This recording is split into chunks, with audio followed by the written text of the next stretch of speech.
Hello, my name is Patralek, and I will be talking about team productivity and positivity today. Whenever it comes to team dynamics, there are two dimensions that are more prominent, and as coaches, we need to find a sweet spot between both of them. It is something like a trade off between memory consumption and execution speed in a computer system.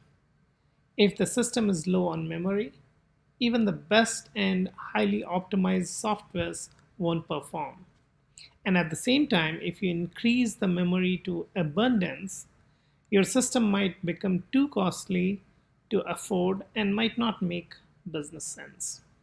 The two dimensions that I'm talking about in context to teams is the team productivity and team positivity. All traditional coaching approaches focus on increasing the performance, output, or utilization. We look at the team as a collection of individuals or bodies rather than looking at them as a quantum of highly qualified intellectuals, perhaps the smartest people on the planet. There is a lot of statistics and research that shows that for software product development, which is a flow, we should follow the principles of product development flow, which advises strictly against the focus on capacity utilization, which, in other words, is also called productivity. We should always have an economic view and not at individual utilizations. Does this mean we should not care about productivity at all? Of course not. But we should not be obsessed with it to the extent that we end up being uneconomical. Let us draw these two dimensions on the board. This is the team productivity on X axis and the team happiness on Y axis. Every team will fall into one of these four quadrants. And as a coach, you will be expected to move teams to the top right quadrant. Some matured organizations can also hire you when their teams are in this quadrant and they want you to reach towards the peak, the extreme top right, and make them perfect. As coach, we should advise against it, as we say, perfection is the enemy of good. Now let us talk about the different quadrants.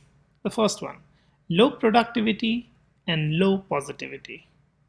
This is a red zone and indicates an immediate need to help teams to move to a different quadrant. The ultimate goal is to move the team to high productivity, high positivity. But that will not be a direct route. So, depending on the scenario, a coach will have to navigate the teams through one of the two quadrants, high productivity and low positivity, or low productivity and high positivity. Two, high productivity and high positivity. While most of the times organizations or teams in this quadrant have resulted due to severe ignorance and bad leadership, you might also encounter some great teams here in this quadrant, which might be a result of sudden change, like an acquisition or merger, company in news for wrong reason, change in the vision of company, etc. Low productivity and high positivity. This shows that the team has a very good harmony. People understand each other, care for each other, but their potential is not fully utilized. Lack of leadership, missing sense of urgency, and possibly no penalty for not working or delays. If the industry or company does not have much competition, like government enterprises or oil and gas, you might find them in this quadrant. Attrition is not a big problem in this segment, but companies in a highly competitive industry cannot survive with teams in this quadrant. Now, this quadrant, high productivity and low positivity. Most of the bigger, mature, and process oriented organizations will have their teams in this segment. There is a high focus on utilization and output. Concept of flow and outcome is not existing. Objective or charter is clear. Planning, communication, etc. all are in place. Deliveries are happening and are quite competitive. However, teams often find themselves burning out. No time to innovate, no autonomy. Often not able to connect their work to the outcome and find themselves isolated from the overall company objectives or directions. Attrition is a big problem in this quadrant. Now, the final quadrant, high productivity and high positivity, where everyone wants to be.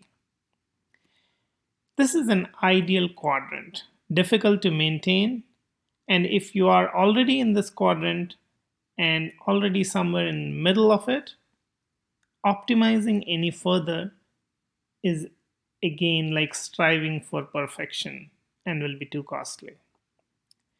Teams here are producing not only high quality deliveries, they take ownership and innovate.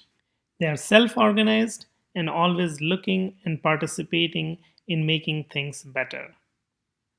Managers here have a very important responsibility. Managers with low EQ in this segment can pull the teams or individuals down to a high productivity, low positivity quadrant or even to low productivity, low positivity quadrant very quickly. Example: a manager tells a team member, "You are easily replaceable." This immediately kicks in the Kühlberg-Ross curve, and it starts here, and the individual or team can quickly get into a frustration or depression state, leading to a dip in happiness and ultimately productivity. As a coach, you should first figure out which quadrant your teams are in and then apply a combination of different models to shift the teams towards high productivity and high positivity. Along the way, always keep in mind that you are dealing with people and not machines.